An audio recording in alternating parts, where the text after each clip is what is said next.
Tendências e propensões. Nós nascemos com tendências ou paixões naturais, que também são chamadas de biológicas, próprias da natureza caída. São tendências hereditárias, e isso não constitui pecado. Jesus nasceu com as tendências naturais? Sim. Vou dar um exemplo. Jesus podia gostar mais de verde do que do azul?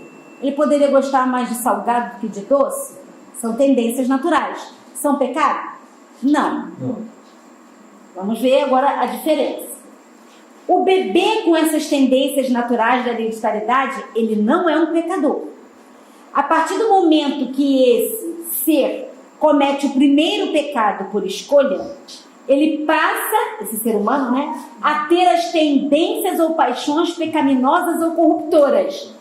As paixões pecaminosas, corruptoras, para o mal, essas só tem quem já experimentou pecado. Pois tão somente quando cedemos a essas tendências hereditárias é que cometemos então o pecado. Então Jesus tinha as paixões pecaminosas, corruptoras para o mal? Sim ou não? Não.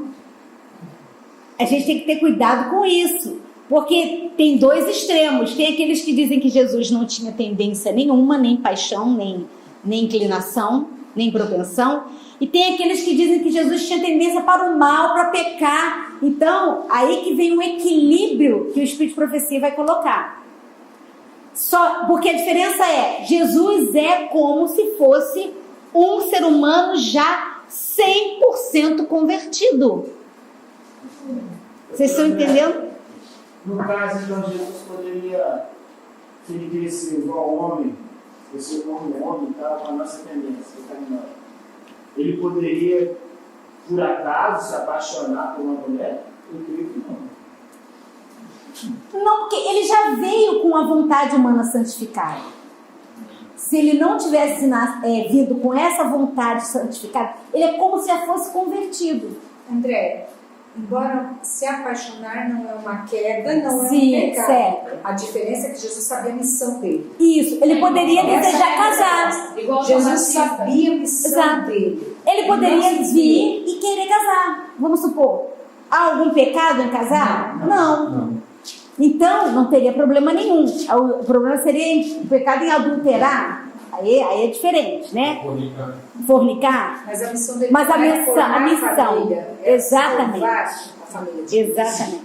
Mas manter essa vontade humana santificada só é possível alimentando a natureza espiritual. Ele poderia cair. A irmã White fala que ele poderia cair e pecar, e escolher pecar.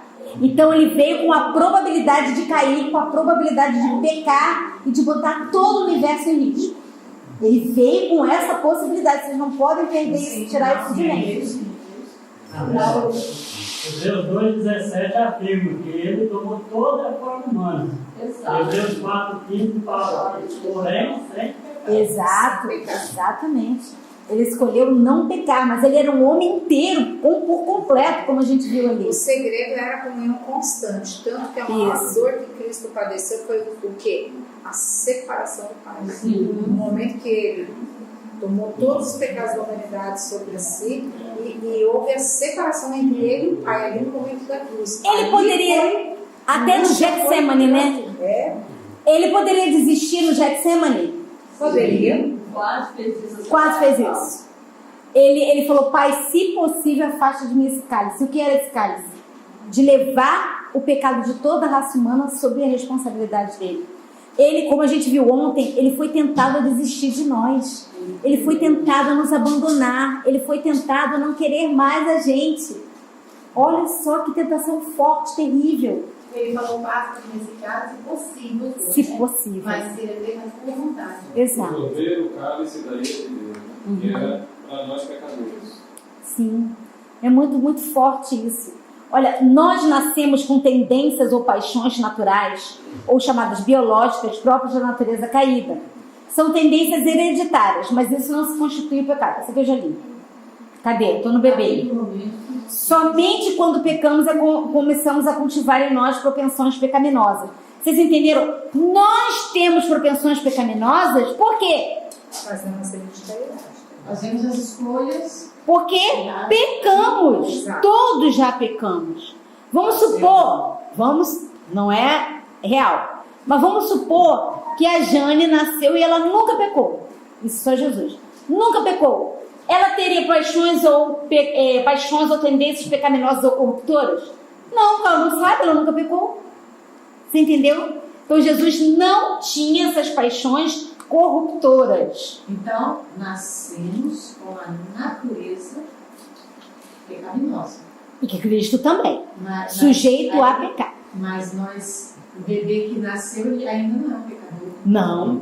Falar que o bebê é pecador, isso é doutrina agostiniana, doutrina católica romana. A criança nasce sem pecado? Sim, pecado é uma escolha. Quando pecado é um registro pessoal. Fala, em pecado eu nasci, em pecado me concedeu a minha mãe. Por isso que a gente tem que analisar isso no original. O que o texto quis dizer que em natureza pecaminosa eu fui concebido. Do mesmo modo que o ser humano, ou seja, como qualquer ser humano, como Jesus foi concebido. Porque assim, quando a criança tem uns 2 meses, 2 meses, se você der, você já vê o egoísmo, não. Você vê alguma coisa do pecado dela, por quê? Você dá alguma coisa, ela puxa a mão para te dar.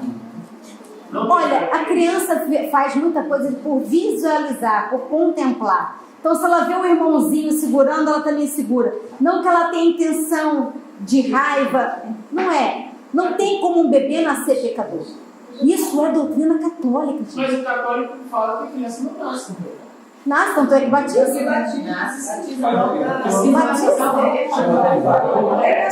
Isso é uma doutrina romana. Por quê? Veja bem. Deixa eu explicar uma coisa para vocês. Por isso que batiza os bebês, porque os bebês herdaram o pecado da mãe. Mas isso é uma doutrina católica. Era uma doutrina católica, isso não é bíblico. Só uma observação.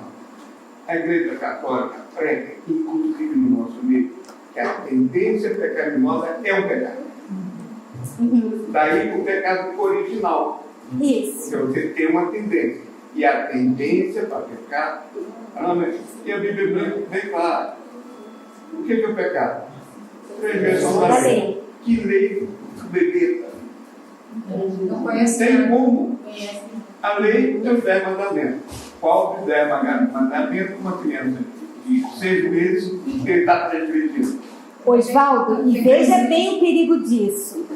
Porque se todos os bebês pecam, e por isso tem que batizar os bebês, isso na doutrina católica, como que Jesus era um bebê que não pecou?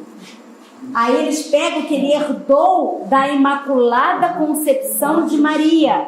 Aí coloca Maria como não pecadora.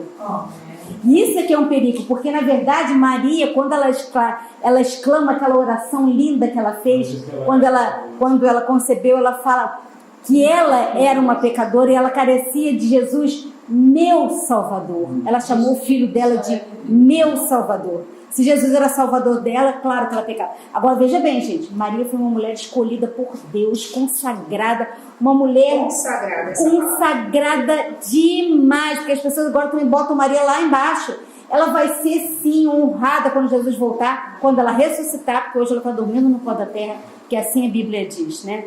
Essas são também chamadas tendências cultivadas, pois são criadas pela prática do pecado. Nós não precisamos reter as paixões hereditárias ou tendências que nós cultivamos para o mal. Cuidado com a falsa doutrina do pecado original de Agostinho de Hipona, que viveu no ano 354 ao ano 430, que dizia que eu peco porque já nasci pecador. Então, eu peco porque sou pecador ou sou pecador porque peco? Qual é a frase certa? Sou pecador porque peco. Pecado é uma escolha. Sou pecador porque peco, porque escolhi pecar. Nasci com uma natureza caída que me deixa sujeito a pecar. mas só peco a partir do momento em que eu tenho a consciência de escolher o certo do errado. Por isso, um bebê não peca, embora sua natureza possa conduzi-lo ao pecado, caso ceda às tentações. Através da fé e oração, todos podem satisfazer as exigências do Evangelho. Nenhum homem pode ser forçado a transgredir. Seu próprio consentimento deve primeiramente ser ganho. A alma deve propor-se ao ato pecaminoso, olha só, antes que a paixão possa dominar a sua razão, ou a iniquidade triunfar sobre a consciência. A tentação, por mais forte que seja, nunca é uma desculpa para o pecado. Então, o pecado é ou não é uma escolha? Antes de cair em pecado, Deus advertiu ele. Exatamente. Isso é muito forte. Ele foi advertido, mas ele escolheu fazer o que ele fez. Então, o espírito de profecia faz distinção muito clara entre esses dois tipos de propensões, tendências, paixões ou inclinações. E descreve que essas propensões pecaminosas devem ser banidas do nosso caráter, retiradas do nosso caráter, enquanto que as propensões naturais ou biológicas devem ser controladas pela consciência, razão e juízo. Vocês vão entender. Vemos primeiramente que as propensões pecaminosas ou corruptoras, que ela também chama de propensões assassinas, grosseiras, pervertidas, depravadas, malignas, perniciosas, devem ser eliminadas do nosso caráter. Jesus tinha essas? Não. Ele tinha as naturais. Eu vou dar um exemplo. Quando a graça de Cristo é implantada no coração, expelirá as más paixões que causam luta e dissensão. Nós não necessitamos reter uma propensão pecaminosa. As paixões contrárias à piedade devem ser crucificadas. Seja qual for a má prática, a dominante paixão, que devido à longa condescendência acorrenta a alma e o corpo, Cristo é capaz de libertar e anseia fazê-lo. Satanás estimula todas as propensões, despertando paixões e ambições profanas. Não precisamos conservar uma propensão pecaminosa. As tendências herdadas e cultivadas para o mal são separadas do caráter. A irritabilidade, a exaltação de si mesmo, o orgulho, a paixão e qualquer outro traço do caráter dessemelhante de nosso santo modelo precisa ser vencido. A vida cristã não é uma modificação, um melhoramento da antiga, mas uma transformação da natureza. Vocês vão entender isso quando eu der o exemplo, porque enquanto a gente não dá exemplo, fica mais difícil compreender. Mas você fala assim, André, por que a gente está ainda, tipo, eu fiz, amanhã faço de novo, porque não foi transformado. Sim. Porque o leão não come palha há muito tempo. E continua sendo leão. Porque quando nós fomos verdadeiramente... nascer de novo... Exatamente. Quando a gente termina esse estudo, a gente fala, nós não somos convertidos. Verdadeiramente não somos. Mas isso é o que nós precisamos. Completo de, assim, por exemplo, temos várias, sei lá, inclinações, assim, para irritabilidade e tal. Vamos colocar assim. Eu não consegui vencer tudo assim, de uma vez. Porque a santificação não é tudo bem, chega naquele ponto de transformação. Mas é uma caminhada, gente. Josi, amanhã a gente vai entender essa história de uma vida inteira de santificação. Não estou falando que vai ficar assim. Eu creio sim na transformação completa, mas eu acho assim, vamos lá, se eu tenho 50 pecados aí, coisas de tentações, eu não vou vencer tudo assim de uma vez. Tem coisas que vão saindo até. Eu, sei lá. Amanhã tu vai descobrir o segredo de tirar tudo de uma vez. Vencer. Amanhã a gente. Não percam amanhã. A justiça pela fé. A gente vai descobrir como tirar, pelo poder de Deus, tudo isso. Amém. Vamos lá, gente. Olha só. De novo. Só o exemplo. Irmãos, as tendências, propensões, paixões naturais precisam ser controladas. As tendências, propensões, paixões corruptoras ou pecaminosas precisam ser banidas do nosso ser. Quando Deus criou Adão e Eva, Ele criou Adão e Eva com apetites e paixões? Sim ou não? Tinha. Sim, apetites e paixões. Só que elas eram submissas à consciência, à razão e ao juízo, que era aquela parte do cérebro que sabia o que tinha que fazer, que era o certo, tá? Então elas dominavam apetites e paixões. Era problema a Eva gostar mais de banana do que de abacate? Não, isso era uma tendência natural. Era algum problema Adão amar a sua esposa, amar muito, muito, muito, e era sua esposa? Não, isso é uma paixão. O problema era permitir que isso dominasse consciência, razão e juízo. Foi o que aconteceu com o pecado. Houve uma inversão desse gradiente. Hoje, apetites e paixões mandam na nossa mente, mandam na nossa vida, mandam na nossa vontade. Porque quando alguém te xinga, te insulta, a tua vontade é de socar o outro. Enquanto que deveria... Morre eu. Morre. Comida muito gostosa, vontade De comer 3 pratos. Exatamente. Então, mesmo que não seja de socar, mas de ofender o outro. de alguma forma. Mais do que o outro. Está socando na mente, né? Não deixa de estar revidando. É o revide, né? De alguma forma. Então, o que a gente precisa compreender? Que essas paixões, as paixões naturais, elas precisam ser controladas. E as paixões corruptoras, banidas. Vou dar um exemplo com comida. Um exemplo para vocês entenderem que é mais fácil. Tomar suco de uva é pecado? Não. Mas, então, eu posso dizer que é uma paixão tomar um suco de uva, uma paixão natural de eu gostar de tomar suco de uva.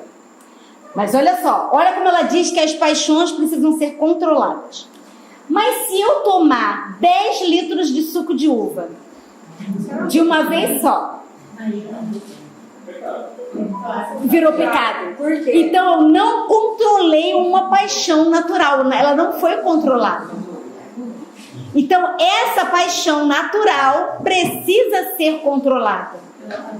Isso, pela consciência, razão e juízo. Ela não está falando que você tem que ser banida. Você não pode parar de tomar suco de uva. Entendeu? É igual a água, né? Isso, água, a própria água.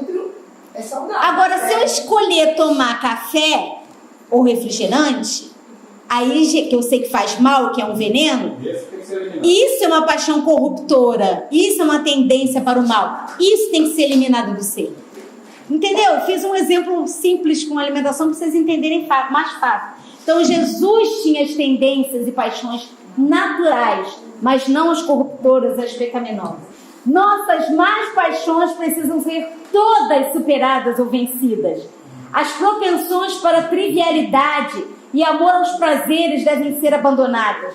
Mas ainda que suas más inclinações lhes possam parecer tão preciosas como a mão direita ou o olho direito, devem ser separadas do obreiro. Jesus não possuía as más paixões. É um irmão em nossas fraquezas, mas não em possuir idênticas paixões, corruptoras ou pecaminosas. Sendo sem pecado, sua natureza recuava do mal. Jesus suportou lutas e torturas da alma em um mundo de pecado. Sua humanidade tornava a oração necessidade e privilégio. Ele, Jesus, poderia haver pecado, poderia haver caído, mas nem por um momento houve nele uma propensão má. Vocês estão entendendo agora? Que Jesus não tinha propensão má. Sua humanidade tornava a oração necessidade e privilégio. Por que necessidade? Porque senão ele caía. Ele caía. Esse é o segredo. Ele caía. A natureza dele recuava do mal porque ele estava alimentando a natureza espiritual. Mas ele não tinha. Por que ele não tinha essas idênticas paixões corruptoras e pecaminosas? Se alguém perguntar por que ele não tinha, a resposta só é uma. Por causa da comunhão com o Pai. Fala, Cecília. Porque ele não havia pecado. Quem que tem tendências pecaminosas e corruptoras? Nós, que um dia escolhemos pecar. Jesus tomou a nossa natureza e venceu para que, revestindo-nos da sua natureza, nós pudéssemos vencer. Feito em semelhança de carne pecaminosa, viveu uma vida isenta de pecado. E manda-nos que, pela fé, atinjamos a glória do caráter de Deus. Portanto, devemos ser perfeitos, como perfeito é o nosso Pai que está no céu. É perfeito. Muitos dizem, porém, que Jesus não era como nós, que ele não era como nós no mundo, que ele era divino. A gente já leu isso. Mas isso não é verdade, nós já lemos. Jesus é o modelo perfeito. Olha só esse texto. Jesus é o modelo perfeito. E o dever e o privilégio de toda criança e jovem é imitar esse modelo.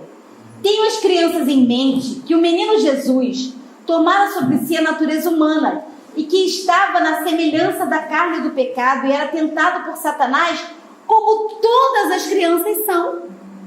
Olha. Mesmo quando criança. Né? Mesmo quando criança. Ele sabe quão fortes são as inclinações do coração natural. Ele sabe. Ele era um poderoso suplicante, não possuindo as paixões pecaminosas da nossa natureza humana caída, mas participante com enfermidades, fraquezas, tentado em todos os pontos semelhantes a nós. Vejamos agora aqui as propensões naturais ou biológicas ou animais, que elas devem ser controladas. Satanás pressiona os homens com suas tentações para o apetite, a fim de poder levá-los ao cativeiro desta propensão, causando assim sua ruína. Notem no texto abaixo que Adão, antes da queda, tinha paixões e não pecava.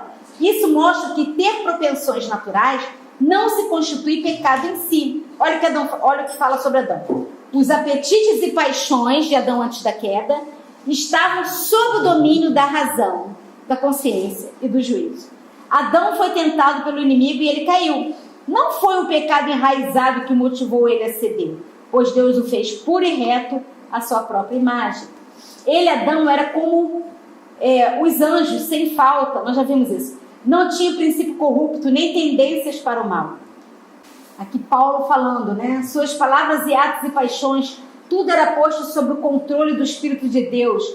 Suplicava-lhes, porém, de lado todo embaraço e prosseguir rumo ao alvo da perfeição em Cristo. Aqui Daniel, um homem sujeito às mesmas paixões que nós. Paulo, sujeito às mesmas paixões que nós. Um homem que é descrito pela inspiração como isento de falta. Gente, Daniel atingiu a perfeição de caráter. Aqui, isento de falta, isento de pecado. Um homem convertido que teme a Deus tem que dominar todos os apetites e paixões. Todas as circunstâncias, todos os apetites e paixões devem ser servos do homem que teme a Deus. O apetite e paixão serão restringidos sob o controle de uma iluminada consciência. Cada verdadeiro cristão terá controle de seu apetite e paixão. Nossos jovens necessitam de mães que lhes ensinem desde o berço a controlar as paixões. Quem fez isso com Jesus? Maria. Capacitando homens para trazer todas as suas propensões sob o controle dos mais altos poderes. Ele mantinha sua própria família por seu rígido domínio, mas falhou para controlar sua animal propensão. Ela usa aqui a palavra animal no sentido biológico, tá, gente? Ou natural. Quando a graça divina toma posse do coração, vê-se que devem ser crucificadas as herdadas e cultivadas tendências para o mal. Deve começar na alma vida nova sob direção. Tudo que se faz deve ser feito para a glória de Deus. Quando nós temos tendências herdadas ou cultivadas, nós conseguimos vencê-la pelo poder de Cristo, quando nos tornamos participantes da natureza divina. Cristo mostrou como vencer as propensões naturais. Nossas propensões naturais devem ser controladas, ou nunca poderemos vencer como Jesus venceu, habilitando o homem a sujeitar todas as suas inclinações ao domínio das faculdades mais elevadas. Seu exemplo nos declara que a única esperança de vida eterna é manter apetites e paixões sob o domínio de quem? Consciência, razão e juízo, a vontade de Deus. Satanás tenta os homens a condescendência com apetites que lhes obscurecem a razão e entorpecem as percepções espirituais. Mas Cristo nos ensina a subjugar a natureza inferior. O Filho unigênito veio ao nosso mundo como homem, para revelar-nos que como homem pode observar a lei de Deus. Satanás, um anjo caído, declarara que nenhum homem seria capaz de guardar a lei de Deus após a desobediência de Adão. A fim de provar a falsidade dessa alegação, Cristo deixou o seu elevado comando, tomou sobre si a natureza do homem e veio à terra para colocar-se à testa da raça caída, com o objetivo de demonstrar à humanidade que ela poderia enfrentar as tentações de Satanás. Agora olha só, Jesus sentiu a força das paixões da humanidade. Quais? As naturais, não pecaminosas. Olha só, olha como ela diz. Jesus tinha toda a força das paixões da humanidade. Parece que ela está entrando em contradição. Mas por que não é contradição? Porque ele não tinha qual paixão? A pecaminosa, corruptora. Qual que ele tinha? A biológica, a natural. Isso. Então ele tinha a força das paixões da humanidade. Mas ele nunca se rendeu a um simples ato que não fosse puro, elevado e nobre. Aqui ela está falando das paixões naturais. Conquanto ele sentisse toda a força da paixão natural da humanidade, jamais cedeu à tentação, à prática de um ato que não fosse puro, edificante e enobrecedor. Olha só, ele abençoou as crianças que possuíam paixões como as dele mesmo. Como é a paixão de uma criança? Natural, inocente, é corruptora? Criança peca? Por isso faz, não tornar-vos como criancinhas. Vocês estão aprendendo aqui. Olha, se eu perguntar para ela, ela sabe responder. Né, Raquel? A Raquel sabe. Gente, as crianças não tinham paixão corruptoras porque não experimentaram o pecado a partir do momento que escolheu o pecado. Quem entrou na Canaã terrestre? Josué, Caleb, quem mais? Os jovens, né? As crianças. Mas o que Deus falou? Aqueles que não tinham discernimento entre o bem e o mal. Então, assim, muito interessante isso. Então, quais paixões que Jesus tinha igual? A das crianças, as naturais. A questão que devemos considerar é: temos nós os atributos de Cristo? Escusas de nada valem. Todas as circunstâncias, todos os apetites e paixões devem ser servos do homem que teme a Deus e não governadores seus. Não deve o cristão ser escravizado por qualquer hábito ou tendências hereditárias ou cultivadas. Deve ele dominar as paixões animais em vez de ser mantido na escravidão do hábito. Vindo como ele fez como homem para experimentar todas as más tendências das quais o homem é herdeiro e é sujeito a elas. Ele experimentou, mas ele não cedeu a elas, operando de todos os modos concebíveis para destruir-lhe a fé. Ele tornou possível a si mesmo ser esbofeteado pelos agentes humanos, inspirados por Satanás, um rebelde que havia sido expulso do céu. Vamos avançar aqui para dar hora. As palavras de Cristo encorajaram os pais a trazer as crianças. E aqui de novo ele fala que possuíam paixões semelhantes às da humanidade. Jesus possuía. Ele abençoou as crianças que possuíam paixões semelhantes às suas. Ele sabe quão fortes são as paixões, são as inclinações do coração natural. Ele tomou sobre si a nossa natureza. Ele teve que batalhar contra as inclinações do coração natural. Que batalha, assim como nós também temos. Nosso irmão mais velho, né? Nosso Salvador, ele conhece por experiência as fraquezas da humanidade.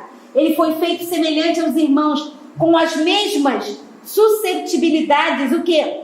Mentais e físicas. No inglês, essa palavra susceptibilidade significa propensão. Mental e física. Então, como que agora está sendo ensinado na nossa igreja que não é mental, que Jesus veio só com a física? Gente, não pode aceitar isso. Não pode, porque está indo contra o que está escrito. Né? Claro, com amor, com carinho, com humildade, mostrar qual é a verdade, né? Para que a igreja possa ser edificada e abençoada. Note que Cristo tinha paixões. Ele tinha propensões naturais, mas elas não eram pecaminosas. As suas paixões não eram pecadoras. Suas paixões eram naturais. Ele nunca atendeu às tendências para praticar o mal. Vimos claramente nos textos acima um contraste entre as paixões naturais que Jesus possuía e as paixões pecaminosas que ele nunca possuiu. Aqui ele tomou sobre si a natureza do homem, não participou do seu pecado, era tocado por nossos sentimentos. Por isso, o título desse livro, né? Tocado por nossos sentimentos. Ele é tocado pelas nossas enfermidades, tentado como nós, todavia não conheceu o pecado. Se o pecado não é natureza, olha só, e sim escolha, então Cristo poderia herdar a nossa natureza decaída, pecaminosa, sem todavia tornar-se um pecador. Está muito claro isso. Tem alguma dificuldade de entender isso? Ela entendeu. Eu vou botar de novo a Raquel aqui. Ela entendeu. E vocês também com certeza estão entendendo. Pecado não é natureza. Ele permaneceu imaculado porque sua consciência, escolha, sempre foi de obedecer a Deus. Nunca permitindo que a sua natureza herdada lhe controlasse as opções. Aqui falando, né? Quão é importante que o cristão coloque em apetites e paixões em sujeição à razão e à vontade de Deus. Todos os seus hábitos e paixões devem ser postos na mais rígida, estrita disciplina. Jesus guardou a lei, provando que o homem também pode fazer. Cristo venceu as tentações como homem. Todos nós podemos conseguir, tal como ele conseguiu. Que promessa linda! Ele assumiu a nossa natureza e viveu a nossa vida para mostrar-nos que podemos ser semelhantes a ele. E a história se repete. Eu vou contar uma historinha para vocês. No início do século XX, lá em Indiana, nos Estados Unidos, aconteceu uma heresia numa campal adventista, chamada heresia da carne santa. Não sei se vocês já ouviram falar dessa história. E nessa heresia que aconteceu lá, alguns pastores adventistas foram lá para testemunhar, porque a irmã White não foi. E lá estava acontecendo algo muito estranho. Tinha música dançante, tambores, tamborins, dança. E os líderes dessa doutrina da carne santa ensinavam que já podia ter carne santa naquele momento e poderia ser arrebatado logo para o céu naquele momento.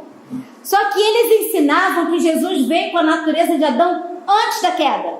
Esses líderes, não os amigos da Ellen White, os do movimento da carne santa, eles ensinavam a doutrina pré-lapsariana. Ellen White combateu veementemente a essa heresia da carne santa. E a carta que o pastor Haskell, amigo dela, escreveu em setembro de 1900, ele assistiu às pregações dessa campal que estava ensinando essas heresias. Aí o que ele falou para Ellen White? Lá eles têm música com dança, não usam o nosso hinário, só as músicas de um corinho chamado Jardins de Pimenta. Eles vivem pela emoção e creem que Jesus veio com a natureza de Adão antes da queda. E continua o resto. E quando nós declaramos para eles que acreditávamos que Cristo nasceu da decaída humanidade, eles nos representavam como crendo que Jesus pecou, apesar do fato de havermos colocado a nossa posição com tal clareza que não vimos como alguém haveria de entendê-la mal, diz pastor Haskell Ellen White. E hoje, quando a gente ensina que Jesus veio com a natureza de Adão depois da queda, o que fala? Você está chamando Jesus de pecador e que ele precisa de um salvador. A história só se repete. Sabe por quê? A natureza humana não muda. Não muda. A natureza do ser humano é assim. Então, e olha a resposta que Ellen White disse.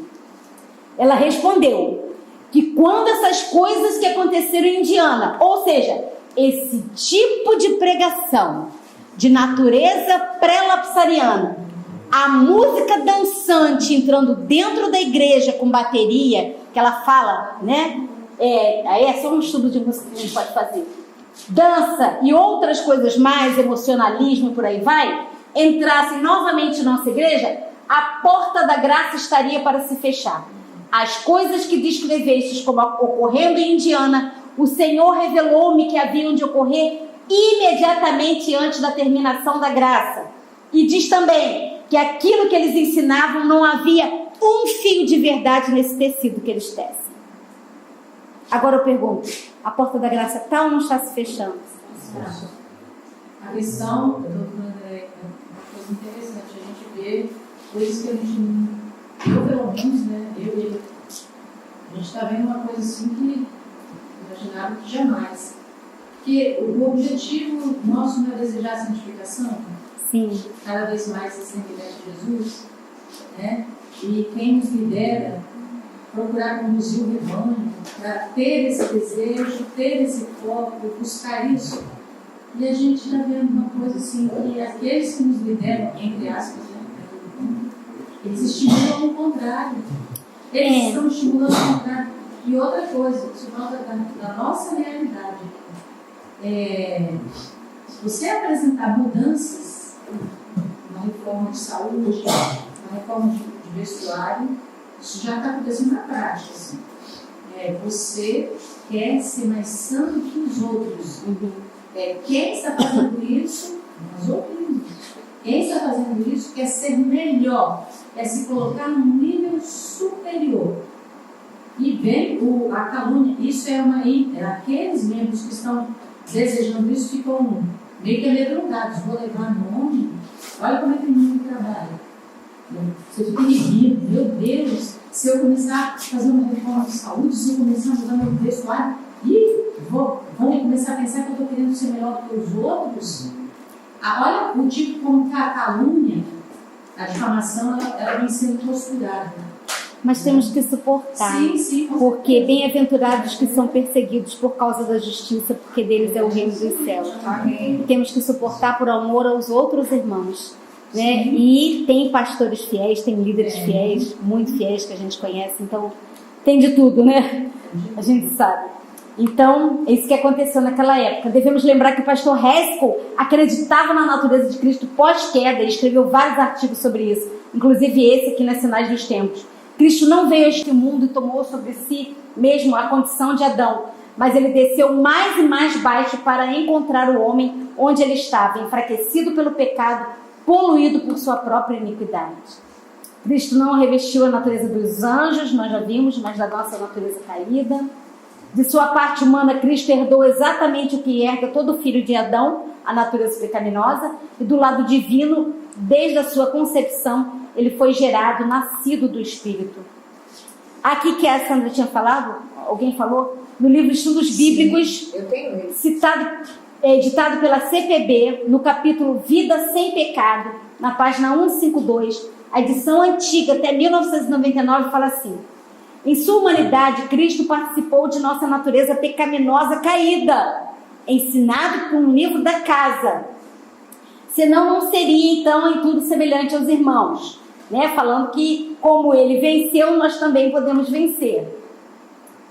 E tudo isso foi feito para colocar a humanidade num plano vantajoso, demonstrar que, da mesma maneira, nascido do Espírito, nós podemos vencer. E por aí vai. Vale lembrar que as edições mais recentes excluíram esse comentário acima. Somente edições antes de 1986 é que possuem. Já a edição de 98 fala assim: todo esse texto acima foi modificado, retiraram a palavra caída, e também a parte que fala de Maria, e o texto ficou assim. Em Romanos 3:4, Paulo declara corretamente que Jesus Cristo possuía a mesma carne que nós, carne de pecado, carne na qual pecamos, na qual, entretanto, ele não pecou, mas carregou nossos pecados nessa carne de pecado. Pode ler, está bem diferente de como está no original. Foi modificado. Qual a explicação que eles dão? Não dão. Não tem. Não tem explicação. O silêncio diz muito. Sim. Então, vencer o pecado e viver uma vida sem pecado na pecaminosa carne. O propósito de Jesus em vencer é nos dar o poder para mudar a nossa inclinação, herdadas e cultivadas. Ainda que tenhamos herdado muitas tendências para o mal, a palavra de Deus fala que nós podemos vencer como ele venceu. Aqui em 2 Pedro 1,4 fala que todas essas preciosas promessas são para que nós sejamos participantes com a natureza divina. E hoje, antes da volta de Jesus, Deus pode nos dar o poder para vencer essas tendências, porque as promessas de Deus são não só de graça, que nos habilita a vencer, né? Essas promessas são reais, são verdadeiras. Aqui a natureza de Deus, cuja lei tinha sido transgredida, e a natureza de Adão, o transgressor, encontraram-se em Jesus. Jesus não revelou qualidades, nem exerceu poderes que os homens não possam possuir. Mediante a fé nele, a sua perfeita humanidade é a que todos os seus seguidores podem possuir se forem sujeitos a Deus, como ele o foi. Por isso que ele tornou-se nós. É isso que a gente vai ver amanhã, irmão Oswaldo. O poder da palavra de Deus. Como você falou, o mesmo poder que diz, haja luz, é a mesma palavra que fala, você vai vencer o pecado. Vai. Ó Senhor, nosso Deus, amantíssimo Pai que estás nos altos céus, nós te somos gratos, Senhor, por mais essa oportunidade de o Senhor poder nos dar conhecimento através do instrumento que o Senhor trouxe aqui no nosso meio, a doutora Andréia. E te damos graças, Senhor, porque através desses ensinamentos, porque está escrito, Senhor, é a tua palavra, a profetisa tua inspirada por ti, Senhor, para os nossos tempos. E nós te somos imensamente gratos, Senhor, por essa oportunidade de aqui aprendermos. Mas, Senhor, nós somos fracos e falhos, necessitados de tua graça, do teu amor e do teu poder, Senhor, para pôr isso em prática em nossas vidas. Amém. Ajuda-nos, Senhor. Dá-nos força, dá-nos poder, ajuda-nos a crer verdadeiramente que tu és o Deus Todo-Poderoso que está escrito lá na tua palavra. Amém. Senhor, tu criaste o universo. Senhor, tu levantaste as vagas do mar que o povo de Deus tinha que atravessar. Abriste também, Senhor, o Rio Jordão, derrubaste as muralhas de Jericó, Senhor. E todas as outras profecias, Senhor, que estão escritas na tua palavra, se cumpriram, estão se cumprindo, Senhor, e sabemos que hão de se cumprir ainda. Ajuda-nos, Senhor, por favor, tem misericórdia de nós. Amém. E faz-nos, Senhor, com que nós verdadeiramente tenhamos isso em mente para podermos fazer a tua vontade por completo, Senhor. Amém. Que apliquemos na nossa vida essas lições aqui, não para os outros, Senhor, mas para nós, para que possamos também levar aos pés da cruz e aos pés do Senhor Jesus, como instrumentos teus, outras pessoas que ainda estão nas trevas, Senhor, que estão faltando desse conhecimento. Graças por essa oportunidade. Continua nos abençoando, Senhor, no restante da programação, Senhor. Prepara-nos para a ceia do Senhor, Pai Santo. E dá-nos a consciência, Senhor, de que verdadeiramente, unidos a Ti, a Tua força, podemos ser vencedores, Senhor, se o decidirmos, se escolhermos. Amém. Em nome de Jesus te rogamos, Senhor, agradecidos desde já. Amém. Amém.